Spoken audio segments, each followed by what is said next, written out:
பதத்தை எனக்கு அழைத்து மகிழ்த்தவா ஒரு தனித்த வனத்தில் அணைத்து எனக்கு உணர்ச்சி கொடுத்து முகிழ்த்தவா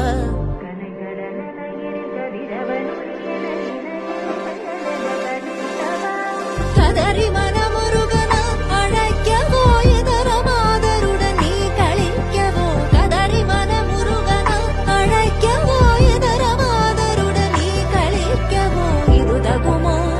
இது முறையோ இது தருமம் தானோ இது தகுமோ இது முறையோ இது தருமம் தானோ குழலூதிடும் பொழுது ஆடிடும் குழைகள் போலவே மனது வேதனை மிகவோடு அழைப்பா